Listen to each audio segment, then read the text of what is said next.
तो दोस्तों आज तारीख हो गई है 8 अगस्त की, साथ ही में दिन है सोमवार का। वहीं अपने देश की हिंदी तिथि है शुक्ला एकादशी और महीना चल रहा है श्रावण का। तो आज दिन भर के मुख्य समाचार और देश दुनिया की ताज़ा खबरें हम आपके लिए लेकर आ चुके हैं। तो आइए बिना देर किए चलते हैं सीधे पहली खबर की तरफ। सरकार की नई बैठक में लिया गया बड़ा फैसला, खाने वाले तेल के दाम फिर होंगे सस्ते। जी हां, महंगाई से परेशान लोगों को आने वाले दिनों में थोड़ी राहत मिलने वाली है। जानकारी के मुताबिक अगले कुछ दिनों में खाने वाले तेल की खुदरा कीमतों में गिरावट हो सकती है। आपको बता दें, सरकार की यही कोशिश है कि अंतर्राष्ट्रीय बाजार पर खाने वाले तेल के दाम में जो कमी आई है तो इसका फायदा देश की आम जनता को भी मिले। तो इसी के तहत आने वाले दिनों में खाने वाले तेल की खुदरा कीमतों में 10 से 12 रुपए की गिरावट आ सकती है प्रति लीटर के हिसाब से। वैसे दोस्तों आप नहीं जानते हैं तो आपको बता दें, अभी हाल ही में कुछ दिन पहले कई कंपनियों ने तेल की कीमतों में कटौती की थी और अब एक बार फिर से खाने वाले तेल के दाम सस्ते होने वाले हैं। आइए चलें अगली खबर की तरफ। पीएम मोदी की पाकिस्तानी बहन ने भेजी राखी, कहा ये राखी मैंने खुद बनाई है। साथ ही कहा उम्मीद है पीएम मोदी मुझे इस बार दिल्ली बुलाएंगे। जी हां, रक्षाबंधन का त्योहार 11 अगस्त को मनाया जाएगा। इस मौके पर पीएम नरेंद्र मोदी की पाकिस्तानी बहन कमर मोहसिन शेख ने भी उनके लिए राखी भेजी है। इसके साथ ही उन्होंने 2024 के लोकसभा चुनाव के लिए पीएम मोदी को शुभकामनाएं दी हैं।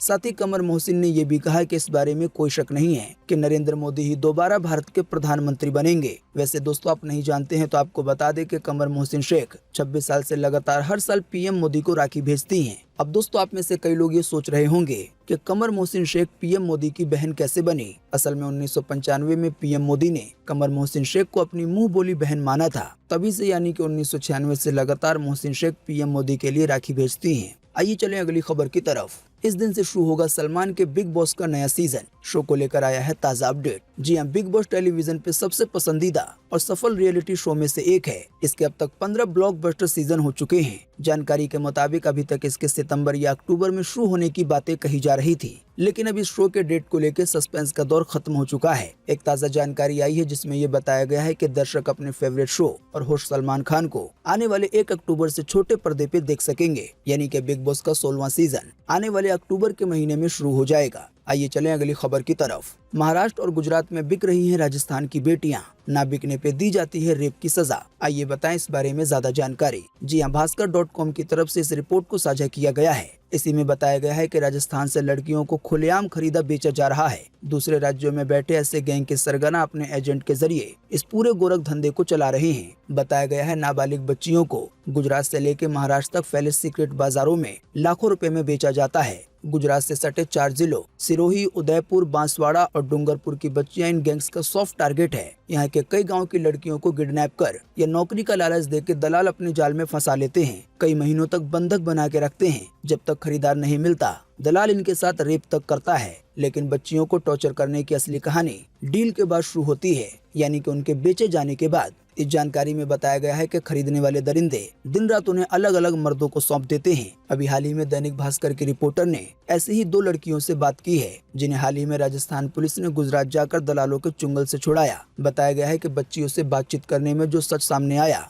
वो बेहद ही डरावना था, जिसके बारे में अभी हमने आपको विस्तार से बताया। आइए चलें अगली खबर की तरफ। आज 8 अगस्त को है पुत्रदा एकादशी। धार्मिक मान्यताओं के अनुसार सावन की इस एकादशी पर व्रत और पूजा से मिलता है संतान का सुख, साथ ही दीपदान करने से बढ़ती है समृद्धि। जी हां, सावन की दूसरी एकादशी को पुत्रदा एकादशी भी कहा जाता है। धार्मिक मान्यताओं के अनुसार इस दिन भगवान विष्णु की पूजा के साथ ही व्रत रखने से संतान की प्राप्ति होती है। तो आज 8 अगस्त को वही हिंदू धर्म की शुक्ला एकादशी तारीख है। अब ये सभी बातें धार्मिक मान्यताओं के अनुसार हैं, इसीलिए इन सभी चीजों पे सबके अपने अपने विचार होते हैं। अगली खबर पे जाने से पहले आपसे रिक्वेस्ट है कि आप इस वीडियो को लाइक और शेयर कर दें। अगर आप लाइक और शेयर करते हैं तो हमें आपके लिए वीडियो बनाने में और ज्यादा हौसला मिलता है। आइए चलें अगली खबर की तरफ। कोरोना के बढ़ते मामलों पे केंद्र यानी कि भारत सरकार ने जारी की एडवाइजरी, साथ ही सोशल डिस्टेंसिंग पे दिया जोर। वैक्सीनेशन को भी तेज करने के दिए हैं आदेश। जी हां, देश के कुछ हिस्सों में एक बार फिर से कोरोना वायरस संक्रमण के मामले तेजी से बढ़ रहे हैं। ऐसे में केंद्र यानी कि भारत सरकार ने 7 राज्यों के लिए एडवाइजरी जारी की है।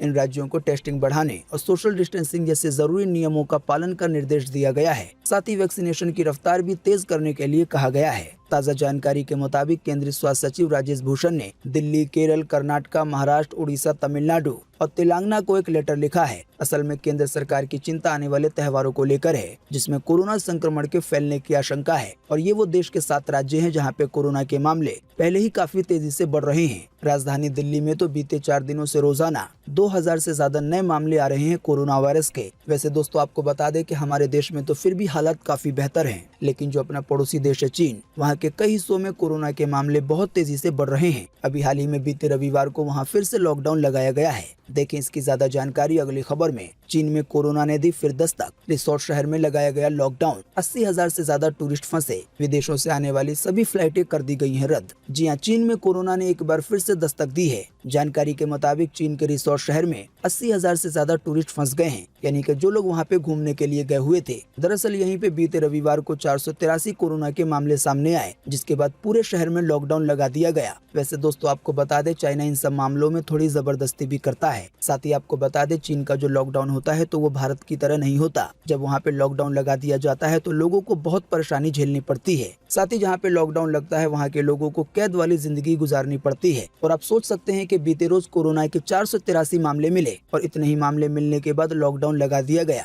अपने देश में तो रोजाना देश के कई राज्यों में इससे भी ज्यादा मामले सामने आ रहे हैं। आइए चलें अगली खबर की तरफ। बीते रोज एक बार फिर से मिले 18,000 से ज्यादा नए मामले कोरोना वायरस के। इसी दौरान फिर गई है 40 लोगों की जान कोरोना के कारण। जी हां, बीते रोज लगभग 24 घंटे में एक बार फिर से 18,000 से ज्यादा नए मामले मिले हैं कोरोना वायरस के। इन नए मामलों के मिलने के बाद अब एक्टिव केसों की संख्या 1,34,933 हो गई है, यानी कि अब देश में इतने सारे कोरोना के मरीज हो गए हैं। साथ ही जैसा कि हमने आपको बताया, 40 लोगों की जान फिर गई है कोरोना के कारण। हाँ, लेकिन अच्छी बात ये रही कि इसी दौरान 18,000 से ज्यादा लोग ठीक भी हुए हैं। सभी आंकड़ों के घटने बढ़ने के बाद परिणाम ये रहा कि एक्टिव केसों में 140 मामलों की बढ़ोतरी हुई। आइए चलें अगली खबर की तरफ। देश के कई हिस्सों के लिए जारी हुआ 3 दिन के भारी बारिश का अलर्ट। आइए बताएं ज्यादा जानकारी। जी हां, देश के ज्यादातर हिस्सों में बाढ़ और बारिश से हालात खराब हैं। उड़ीसा के खुर्दा में अभी हाल ही में बीते शनिवार को मूसलाधार बारिश होने के बाद सड़कों पे पानी भर गया। तेज बारिश के हालात ऐसे हो गए कि अंडरपास में फंसी एक बस आधे से ज्यादा पानी में डूब गई। हालांकि समय रहते यात्रियों को बचा लिया गया। ताज़ा जानकारी मिली है जिसमें ये बताया गया है कि मौसम विभाग के मुताबिक 8 से 11 अगस्त तक दिल्ली एनसीआर में तेज बारिश की संभावना है। इसके अलावा मौसम विभाग ने ये भी बताया है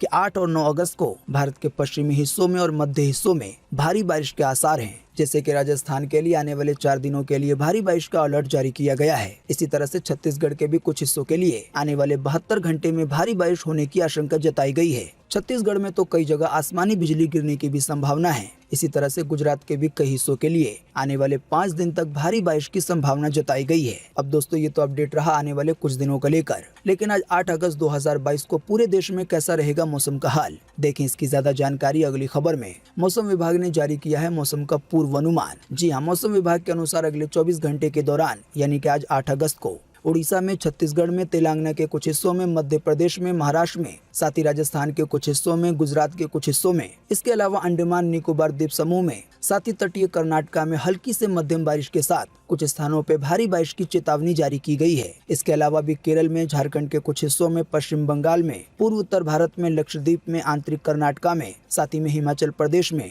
और जम्मू कश्मीर में भी आज हल्की से मध्यम बारिश हो सकती है। इसके अलावा भी उत्तर प्रदेश में, तमिलनाडु में, हरियाणा में, पंजाब में, दिल्ली में आज हल्की बारिश होने की संभावना है। आइए चलें अगली खबर की तरफ। बिहार में चल रही है जबरदस्त सियासी हलचल। ऐसी अटकलें लगाई जा रही हैं कि नीतीश कुमार बीजेपी से नाता तोड़ सकते हैं और जदयू के साथ मिलकर बिहार में बना सकते हैं नई सरकार। जी हां, मुख्यमंत्री नीतीश कुमार और बीजेपी के बीच जिस तरीके से पिछले कुछ दिनों में टकराव की स्थिति बनी है, उसके बाद से ये सवाल खड़े हो गए हैं कि क्या 11 अगस्त से पहले बिहार में एनडीए की सरकार गिर जाएगी, यानी कि बीजेपी की, और क्या नीतीश कुमार आरजेडी के साथ मिलकर फिर से सरकार बना लेंगे। हाल ही के दिनों में हुई सियासी घटनाक्रमों की वजह से बिहार की राजनीति गरमाई हुई है। पिछले 1 महीने पे नजर डाले तो साफ ऐसा लगता है कि नीतीश और बीजेपी के बीच सब कुछ ठीक नहीं चल रहा है। महीने भर में ऐसा 4 बार हुआ है कि नीतीश कुमार को आने के लिए आमंत्रित किया गया कई अलग अलग समारोहों में, लेकिन वो चारों बार में से किसी भी एक बार नहीं आए हैं। इसी की वजह से राजनीति की गलियों में ऐसी चर्चाएं चल रही हैं कि नीतीश कुमार बीजेपी से नाता तोड़ सकते हैं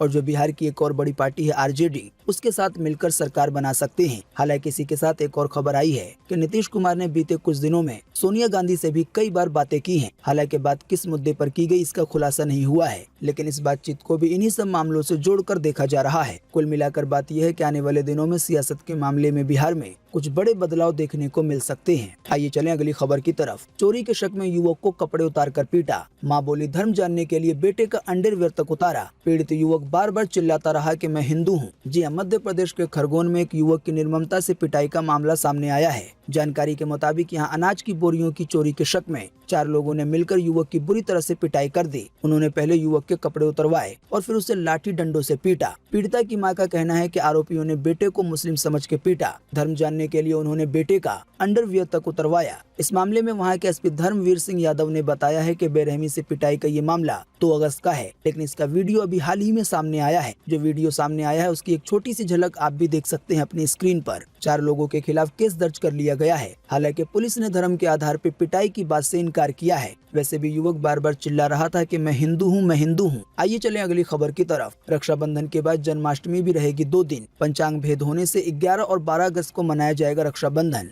और 18 और 19 अगस्त को मनाई जाएगी जन्माष्टमी। जी हाँ, इस साल तारीखों की घट और बढ़ की वजह से रक्षाबंधन एक दिन नहीं बल्कि 2 दिन मनाया जाएगा। इसके बाद श्री कृष्ण जन्मोत्सव यानी कि जन्माष्टमी भी 2 दिन मनाई जाएगी, 18 और 19 अगस्त को। वैसे तो अक्सर जगहों पे यही चर्चा है कि रक्षाबंधन 11 अगस्त को है, लेकिन शायद बहुत कम लोगों को पता होगा कि इस बार रक्षाबंधन 11 और फिर 12 अगस्त को भी मनाया जाएगा। आइए चलें अगली खबर की तरफ। पहली बार भारत में बनेंगे एप्पल के हाई एंड फोन, फिर यहीं से होगी पूरी दुनिया भर में शिपिंग। जी हाँ, एप्पल कंपनी अपने आने वाले स्मार्टफोन आईफोन 14 को भारत में बनाने की तैयारी कर रहा है। एक ताज़ा रिपोर्ट के मुताबिक आईफोन 14 की मैन्युफैक्चरिंग भारत से की जाएगी, फिर यहीं से पूरी दुनिया भर में इसे भेजा जाएगा। हालांकि भारत और चीन संयुक्त रूप से आईफोन की शिपमेंट करेंगे। वैसे चाइना में ये काम तो काफी पहले से हो रहा है, यानी कि अक्सर फोन वहीं पे बनते हैं और फिर दुनिया भर में बिकने के लिए जाते हैं। लेकिन इस बार एप्पल का जो आने वाला फोन है आईफोन 14 वो अपने भारत में भी बनेगा और यहीं से पूरी दुनिया भर में शिपिंग के लिए भेजा जाएगा।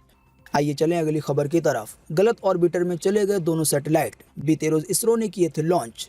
इसरो के मुताबिक भेजे गए ये सैटेलाइट अब किसी काम के नहीं रहे हैं। जी हां, भारतीय अंतरिक्ष अनुसंधान संगठन यानी कि इसरो के दोनों सैटेलाइट की रविवार को हुई लॉन्चिंग फेल हो गई। इसरो ने बताया कि दोनों सैटेलाइट गलत ऑर्बिटर में चले गए, यानी कि रॉकेट के जरिए इन सैटेलाइटों को जिन जगह पे पहुंचना चाहिए था वो उस जगह पे नहीं पहुंचे हैं। इसी की वजह से इसरो की तरफ से कहा गया है कि बीते रविवार को जो 2 सैटेलाइट लॉन्च किए गए अब ये दोनों ही किसी काम के नहीं रहे हैं। अब ये छोटा सा मिशन क्यों फेल हुआ, इसके क्या क्या कारण रहे, इसकी जांच के लिए एक कमेटी बना दी गई है। जाहिर बात है साइंस की दुनिया में इस तरह की नाकामयाबी हाथ लगती रहती है। आइए चलें अगली खबर की तरफ। ऊंचाई मूवी का फर्स्ट लुक पोस्टर हुआ जारी। अमिताभ बच्चन ने फ्रेंडशिप डे पे शेयर किया फिल्म का फर्स्ट लुक। आने वाले 11 नवंबर को रिलीज होगी ये सिनेमा घरों में। जी हां, दिग्गज एक्टर अमिताभ बच्चन की आने वाली फिल्म ऊंचाई का फर्स्ट लुक पोस्टर रिलीज हो गया है। अमिताभ बच्चन ने इंटरनेशनल फ्रेंडशिप डे के मौके पर फिल्म का फर्स्ट लुक पोस्टर जारी किया।